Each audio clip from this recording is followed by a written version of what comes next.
मैं डॉक्टर लक्ष्मी नारायण, प्रवक्ता इतिहास, राजकीय मॉडल संस्कृति वरिष्ठ माध्यमिक विद्यालय ततारपुर इसमुरा रेवाड़ी हरियाणा, आप सभी विद्यार्थियों का इस व्याख्यान में स्वागत करता हूं। आज के अपने अध्याय का नाम है भक्ति सूफी परंपराएं, धार्मिक विश्वासों में बदलाव और श्रद्धा ग्रंथ। लगभग 8वीं से 18वीं सदी तक के भक्ति आंदोलन को हम इसमें पढ़ेंगे। आज का अपना उपविषय है भक्ति आंदोलन। ये विशेष तौर पर उत्तर भारत के भक्ति आंदोलन को हम पढ़ रहे हैं। हमने पिछले व्याख्यान में दक्षिण भारत के भक्ति आंदोलन को पढ़ा। आओ विद्यार्थियों, अब भक्ति आंदोलन के बारे में पढ़ते हैं। भक्ति आंदोलन के प्रारंभिक चरण के बारे में बताया गया है कि यह दक्षिण भारत में प्रारंभ हुआ। हमने पिछले व्याख्यान में विद्यार्थियों पढ़ा था कि दक्षिण भारत में अलवार और नैनार संतों ने भक्ति आंदोलन चलाया। कर्नाटक क्षेत्र में बासवन्ना ने भक्ति आंदोलन चलाया और धीरे धीरे ये उत्तर की ओर फैल गया। उत्तर भारत में इसके आगमन के पश्चात यह इतना विकसित हुआ कि इसे सही अर्थों में आंदोलन कहा जा सकता है। उत्तर भारत में संत कवियों ने इस क्षेत्र की परिस्थितियों के अनुरूप जिस तरह के विचार प्रकट किए तथा संस्कृति स्थापित की, उसने इस समाज को नई दिशा दी।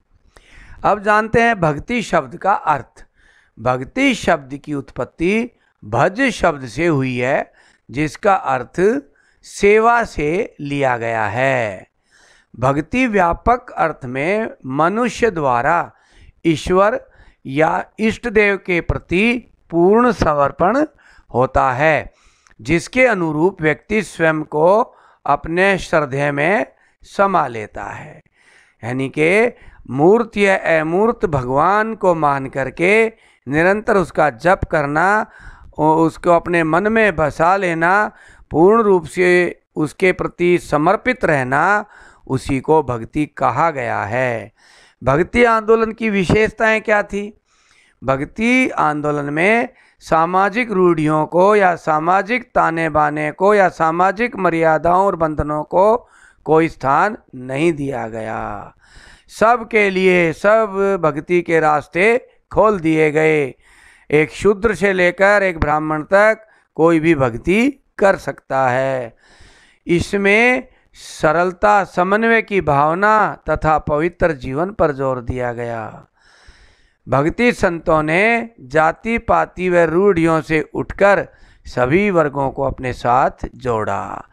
यानी कि उस समय में रविदास जैसे चरमकार भी भक्ति संत हुए और अनेक भक्ति संतों में अनेक शूद्र और अन्य वर्गों से भी संत हुए हैं।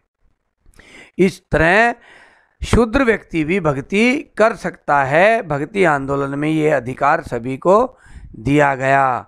विशाल ग्रंथ वेदों के पढ़ने से ही भक्ति नहीं होती है। हम किसी एक श्रद्धेय का नाम लें, उसका नाम जपें, इसी से हमारी मुक्ति हो सकती है। ऐसा सभी भक्ति आंदोलन के संतों ने संदेश दिया।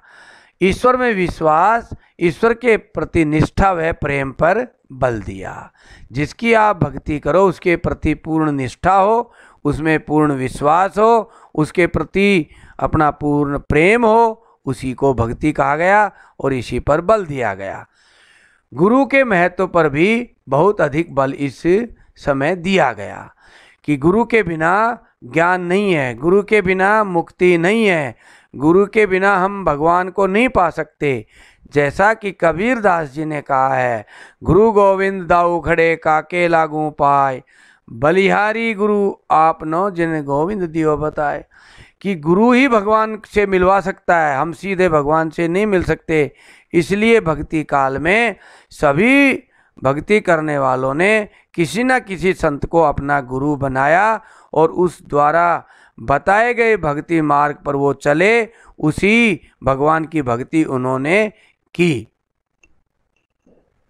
हाँ विद्यार्थियों, अब भक्ति आंदोलन के प्रमुख संतों की जानकारी प्राप्त करते हैं। सबसे पहले पढ़ते हैं कबीर को। कबीर दास जी भक्ति आंदोलन के संत कवियों में काफ़ी महत्वपूर्ण स्थान रखते थे। कबीर जी की जानकारी के साक्ष्य हमें उनकी कविताओं या उनकी मृत्यु के उपरांत लिखी गई जीवनियों में मिलते हैं। कबीर जी के बारे में लेखन बहुत ही चुनौतीपूर्ण रहा है। कबीर जी की रचनाओं का संकलन प्रमुख रूप से हमें 3 रूपों में मिलता है। ये 3 रूप हम 3 क्षेत्रों में अलग अलग रूप में देखते हैं। पहला क्षेत्र उत्तर प्रदेश है। कबीर की वाणियों का संकलन बीजक उत्तर प्रदेश के कबीर पंथियों द्वारा किया गया, यानी कि उन्होंने कबीर की वाणी को इकट्ठा किया और बीजक में संकलित किया। ये उत्तर प्रदेश में हुआ। दूसरा राजस्थान में हुआ। राजस्थान में कबीर ग्रंथावली का संकलन दादू पंथियों ने किया। तीसरा संकलन आदि ग्रंथ में मिलता है। सिखों का जो गुरु अर्जुन देव जी ने जो ग्रंथ लिखा उसमें इसका वर्णन आता है। कबीर जी की अनेक वाणियों को, अनेक उपदेशों को आदि ग्रंथ साहिब में संकलित किया गया है। वहाँ से भी हमें कबीर जी के बारे में जानकारी मिलती है। कबीर की भाषा शैली। कबीर जी का काव्य निर्गुण कवियों की श्रृंखला में संत भाषा व खड़ी बोली में है, जिसे शुद्ध कड़ी का नाम दिया जाता है। उनकी कुछ रचनाएं दैनिक जीवन भाषा के विपरीत या उल्टे अर्थ में प्रयोग किया गया है, इसलिए उन्हें उल्टबासी उक्तियां भी कहा गया है। उल्टबासी की उक्तियों का तात्पर्य परम सत्य के स्वरूप को समझने की जटिलता की ओर संकेत करता है कि परम सत्य को अच्छे बड़े बड़े संत ही समझ सकते हैं, सामान्य आदमी नहीं समझ सकता। कबीर जी ने उससे उलट किया। उन्होंने कहा नहीं, भक्ति से सामान्य आदमी भी परम सत्य को समझ सकता है, इसलिए उनकी वाणियों को कई जगह उल्टबासी उक्तियां कहा गया है। कबीर जी कई जगह अभिव्यंजना शैली यानी कि विपरीत भाव शैली का प्रयोग भी करते हैं, जैसे समदरी लागी आगी। इस तरह की भाषा को समझना व उसका भाव लगाना भी सामान्य परिस्थितियों में विद्यार्थियों संभव नहीं होता। अब कबीर साहिब के दर्शन को जानते हैं। क्या दार्शनिक व्याख्या विद्वान ने उनके विचारों की है, उनके उपदेशों की दार्शनिक व्याख्या क्या की है। कबीर की रचनाएं विभिन्न धर्मों व दर्शनों से प्रभावित थी, ये विद्वानों का मानना है। जैसे इस्लामी दर्शन से कैसे प्रभावित थी कि उन्होंने सत्य को अल्लाह कहा है, हजरत कहा है, खुदा कहा है, पीर कहा है। ये सब मुस्लिम धर्म के शब्द हैं।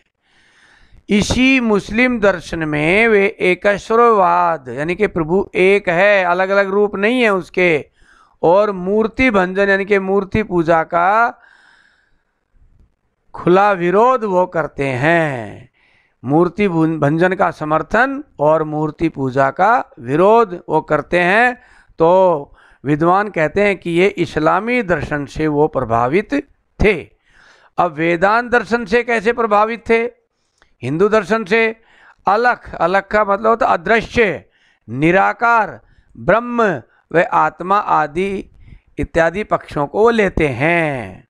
यानी कि अलख शब्द है, निराकार, ब्रह्म, ये सभी शब्द वेदांत दर्शन से लिए कि प्रभु है वो निराकार है, अदृश्य है, वो ब्रह्म वही है, उसी में सब कुछ समाहित है, और आत्मा को भी उन्होंने माना। तो ये वेदांत दर्शन है। योगी परंपरा यानी कि साधु संत और योगियों की परंपरा से भी शब्द व शून्य इत्यादि भावों को स्वीकार किया। इसी तरह से सूफी विचारधारा का वह प्रभाव उन पर दिखाई देता है। जिक्र का अर्थ होता है मन में धारण करना, वह इश्क, प्रेम को महत्व देना, यानी कि हम एक प्रभु को अपने मन में धारण करें और उसके प्रति इश्क हो जाए, हमें उनसे प्रेम हो जाए, और फिर हम उसी के प्रति अपनी लगन लगाकर उसकी भक्ति करें। इस तरह से वो सूफी विचारधारा से प्रभावित थे। हिंदू दर्शन से भी वो प्रभावित थे।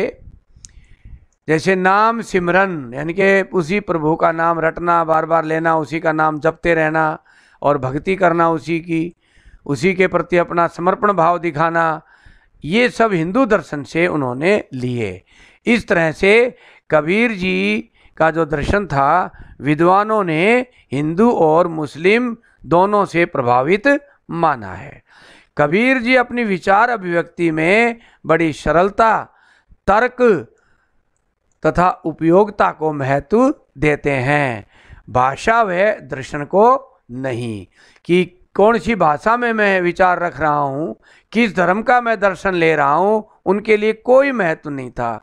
वो सरल रूप से जो बात तर्क पर सही है, जो समाज के लिए उपयोगी है, उसी को उन्होंने माना, चाहे वो इस्लाम धर्म की हो, चाहे वो वेदांत धर्म की हो, सभी को उन्होंने ग्रहण किया और आम लोगों में इस तरह से भक्ति का संदेश उन्होंने दिया। विद्यार्थियों, कबीर साहब के जन्म और गुरुजी को लेकर के अनेक विवाद हमारे सामने आते हैं। जनश्रुति व वैष्णव परंपरा के अनुसार कबीर साहब का जन्म हिंदू परिवार में हुआ तथा उनका पालन पोषण एक मुस्लिम जुलाहे के द्वारा किया गया। यह मुस्लिम जुल्हा कुछ समय पहले ही मुसलमान बना था। कहते हैं कि मुस्लिम जुल्हे को एक तालाब के पास लावारिस रूप में कबीर जी मिले थे और ये मुस्लिम जुल्हा परिवार उठा लाया जो कुछ सालों पहले ही मुसलमान बना था। हम विद्यार्थियों पहले भी पढ़ चुके हैं, उस समय जुल्हे, तेली और अनेक प्रकार के जो घरेलू कार्य करते थे, टेक्निकल उनका घरेलू उद्योग था। इस तरह के लोग अपने माल की कीमत बनवाने के लिए नवाबों के दरबार में, राजाओं के दरबार में, शाही महलों में अपनी कीमत अच्छी पाने के लिए और मुस्लिम नवाबों के यहाँ आने जाने के लिए कोई रोक टोक ना हो, उनका वहाँ सम्मान हो, इस तरह की कई बातों से प्रभावित होकर इन जुल्हाओं ने उस समय मुस्लिम धर्म अपनाया। अरबी भाषा में कबीर का अर्थ होता है महान। कुछ विद्वान उनके गुरु रामानंद को लेकर भी प्रश्न खड़ा करते हैं। कहते हैं कि यदि कबीर साहिब के गुरु रामानंद माने जाते हैं तो हमें कबीर साहब को बहुत लंबी उम्र देनी होगी। वे गुरु के प्रति समर्पण भाव व तार्किक चिंतन के कारण भी लोकप्रिय हुए। गुरु के प्रति समर्पण भाव का अर्थ है कि गुरु के प्रति पूर्ण रूप से समर्पित, पूर्ण विश्वास उसमें। गुरु के महत्व का बखान इन्होंने अनेक दोहों में किया भी है। वो कहते हैं कि गुरु के बिना ज्ञान नहीं है, गुरु के बिना मुक्ति नहीं है, गुरु के बिना हम ईश्वर से नहीं मिल सकते। इसलिए हमें इन सभी कार्यों के लिए, ईश्वर को प्राप्त करने के लिए, भक्ति मार्ग को पाने के लिए हमें गुरु बनाना ही होगा। विद्यार्थियों, कबीर जी के अध्ययन में हमें अनेक कठिनाइयों का सामना करना पड़ता है। आओ देखते हैं कौन कौन सी कठिनाइयाँ हमारे सामने आती हैं कबीर साहिब के अध्ययन में। पहली कठिनाई तो हमें कबीर के साहित्य के अध्ययन में आती है। उनके जो साहित्य लिखे गए हैं उनके अध्ययन में आती है। विभिन्न भाषाओं और क्षेत्रों में संकलित, यानी कि हमने पीछे देखा था उत्तर प्रदेश क्षेत्र में, राजस्थान क्षेत्र में, पंजाब क्षेत्र में संकलित हैं कबीर जी की वाणियाँ। कबीर साहित्य को लेकर विद्वानों में भी मतभेद हैं। जो अलग अलग क्षेत्रों में कबीर जी की वाणियाँ संकलित हुई हैं उनको लेकर के विद्वानों में मतभेद हैं। कुछ लोगों का विश्वास है कि इसमें सभी पद कबीर जी द्वारा रचित नहीं हैं। कहते हैं कि कुछ पद उनके शिष्यों के द्वारा रचित हैं, बाद में कबीर जी के बीजक में या अन्य ग्रंथों में स्थान दे दिया गया। फिर भी विद्वान भाषा शैली व विषय वस्तु के आधार पर कबीर जी के पदों का ढूंढने का प्रयास करते हैं। कबीर जी उन लोगों के लिए प्रेरणा के स्रोत हैं जो सत्य की खोज के लिए रूढ़िवादी एवं धार्मिक परंपराओं को पूरी तरह स्वीकार नहीं कर पा रहे हैं। दूसरी कठिनाई तब आती है जब कई गुट व मत के लोग उन्हें अपनों से जोड़ते हैं तथा उसी के अनुरूप उनके पदों का प्रयोग करते हैं। एक कठिनाई ये भी है कि अभी तक कबीर जी के बारे में यह प्रमाणित नहीं हुआ है कि वे हिंदू थे या मुसलमान। एक अन्य कठिनाई यह भी है कि कुछ विद्वान उनके गुरु रामानंद को लेकर भी प्रश्न खड़ा करते हैं। ये विद्वान कहते हैं कि यदि रामानंद को गुरु माना जाता है तो हमें कबीर को लंबी उम्र देनी होगी। इस तरह ये विवाद 17वीं शताब्दी में उनकी जीवनी के लेखन को लेकर हुए थे, जो आज भी जारी हैं। विद्यार्थियों, चित्र में आप कबीर जी की 2 समाधियां देख रहे हैं, एक हिंदू और मुस्लिम।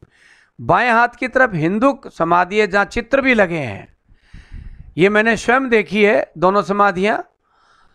बाएं हाथ को मुस्लिम समाधि है जिसमें कोई चित्र नहीं है, एक हरी चादर उन पर डाली गई है इस तरफ।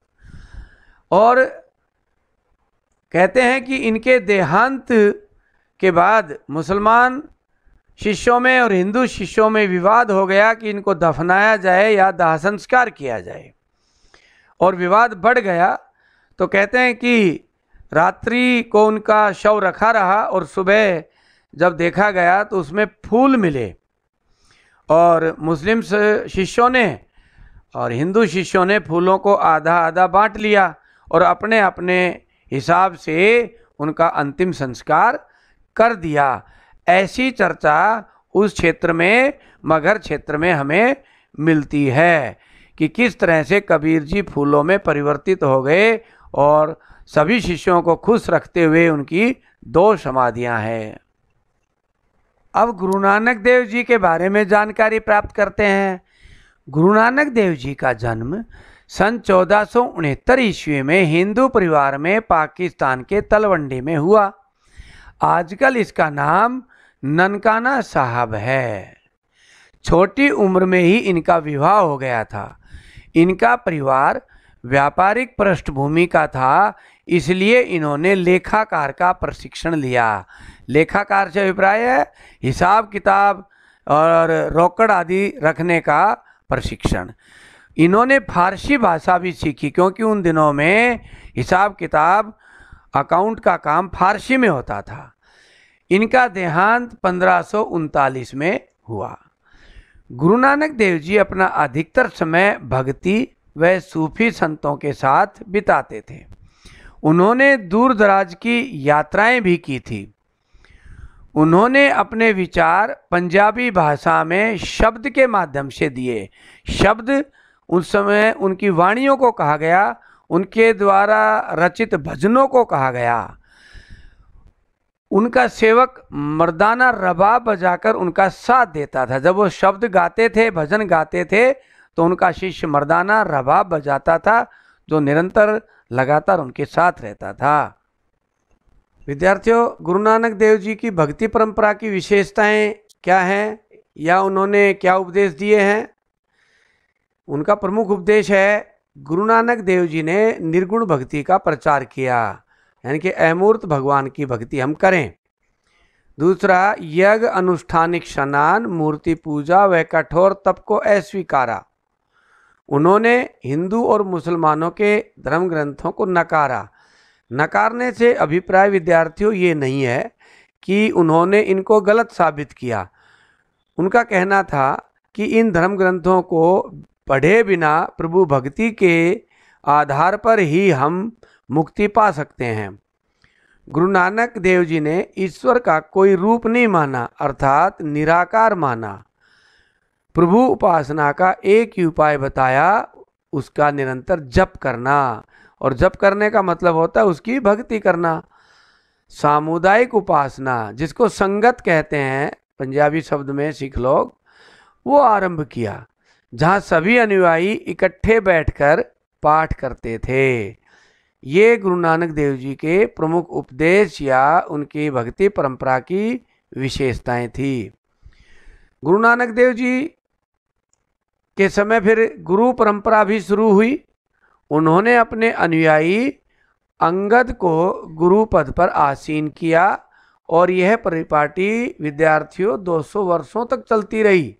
गुरु गोविंद सिंह जी के समय तक गुरु परंपरा चली आई और 10 प्रमुख सिख गुरु हमें मिले।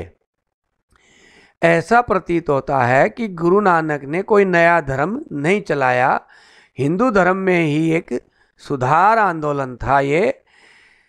क्योंकि यज्ञ करने से, अनुष्ठानिक स्नानों से इनसे बड़ा खर्च होता था। उन्होंने सामान्य भक्ति का, निराकार प्रभु का भक्ति का संदेश आम जन को, हर जाति वर्ग बिरादरी के लोगों को दिया।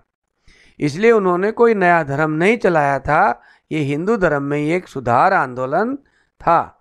उनकी मृत्यु के बाद उनके अनुयायियों ने अपने को हिंदू और मुसलमानों से अलग चिन्हित करने का प्रयास किया।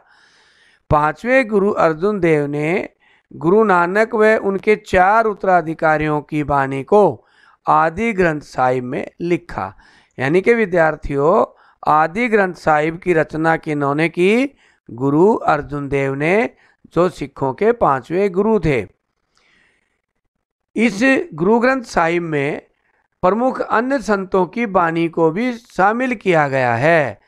रविदास, कबीर और फरीद, जो उस समय के प्रमुख संत थे, इनके भक्ति संदेशों को, इनके प्रमुख उपदेशों को इसी गुरु ग्रंथ साहिब में शामिल किया गया है।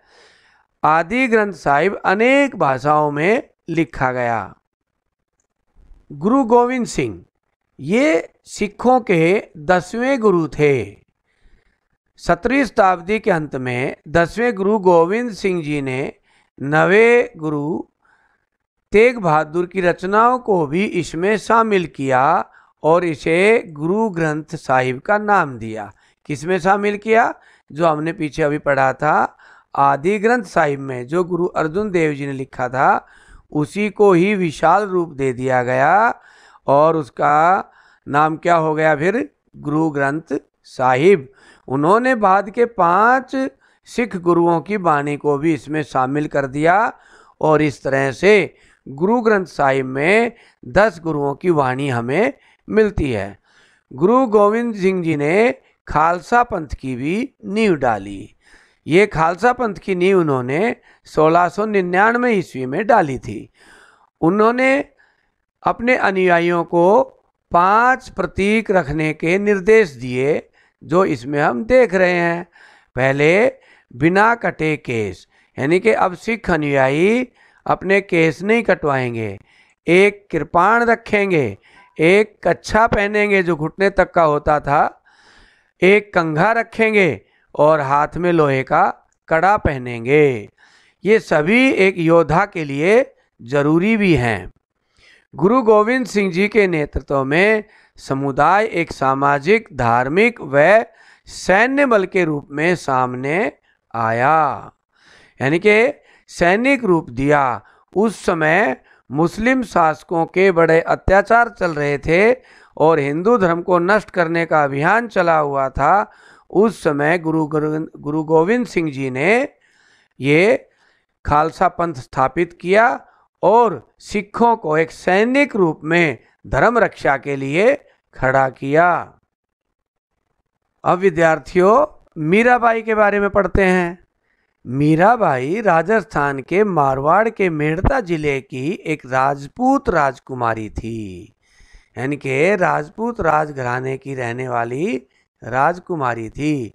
इनका विवाह इनकी इच्छा के विरुद्ध मेवाड़ के सिसोदिया कुल में कर दिया गया। वह बचपन से ही कृष्ण की भक्त थी। विवाह के बाद परिवार के दायित्वों को निभाने से मीराबाई ने मना कर दिया। मीरा ने अपने पति की अवहेलना कर दी और विष्णु के अवतार भगवान कृष्ण को अपना पति माना। यानी कि बचपन से ही ये भगवान कृष्ण के मंदिर में जाती थी अपनी माता जी के साथ, और उनके मन पर भगवान कृष्ण की ऐसी छाप पड़ी कि उन्होंने भगवान कृष्ण को अपना पति मान लिया। उनके परिवार वालों ने उनको विष देने का प्रयास किया, क्योंकि राजपूत राजघराने की इज्जत का सवाल मानने लगे थे एक तरह से। किंतु वह राजभवन से निकलकर सन्यासिनी बन गई, संत बन गई। सफ़ेद वस्त्र धारण कर लिए और एक तारा हाथ में लेकर भजन गाते हुए घूमने लगी।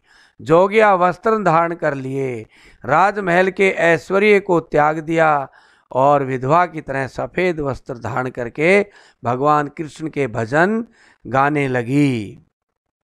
विद्यार्थियों, हम जो पढ़ रहे हैं इस भक्ति काल में गुरु की महिमा का विशेष महत्व माना गया है। इसलिए मीराबाई ने भी गुरु रैदास को चुना। संत रैदास का ठीक नाम रविदास था। वे एक चरमकार थे। इस तरह उन्होंने यानी कि मीराबाई ने जातिवादी रूढ़ियों का उल्लंघन करके राजपूत घराने की कन्या ने चरमकार को अपना गुरु बनाया और इस तरह से उस समय की जातिवादी प्रथा पर प्रहार किया। हालांकि मीराबाई के आसपास अनुयायियों का जमघट नहीं लगा और उन्होंने किसी मंडली की भी नींव नहीं डाली। उनके द्वारा रचित पद आज भी स्त्रियों और पुरुषों द्वारा खूब गाए जाते हैं। मीरा के पद, मीरा के भजन आज भी गाए जाते हैं। गुजरात और राजस्थान के गरीब लोग मीराबाई को नीच जाति का समझते हैं। मीराबाई शताब्दियों से प्रेरणा का स्रोत रही हैं। आओ विद्यार्थियों, उस समय के एक और प्रमुख संत शंकरदेव के बारे में पढ़ते हैं। शंकरदेव असम में वैष्णव धर्म के प्रचारक माने गए हैं। उनके उपदेश भगवत गीता और भागवत पुराण पर आधारित थे। इसलिए उनका धर्म भगवती धर्म के नाम से विख्यात हुआ। उनके उपदेश सर्वोच्च देवता विष्णु के प्रति पूर्ण समर्पण भाव से केंद्रित थे। यानी कि इन्होंने भगवान कृष्ण की पूजा की और भगवान कृष्ण के ही भागवत ग्रंथ और भगवत गीता का प्रचार असम क्षेत्र में, हमारे पूर्वी क्षेत्र में उन्होंने किया। उन्होंने कीर्तन में श्रद्धावान भक्तों को सत्संग में भगवान विष्णु के उच्चारण पर बल दिया।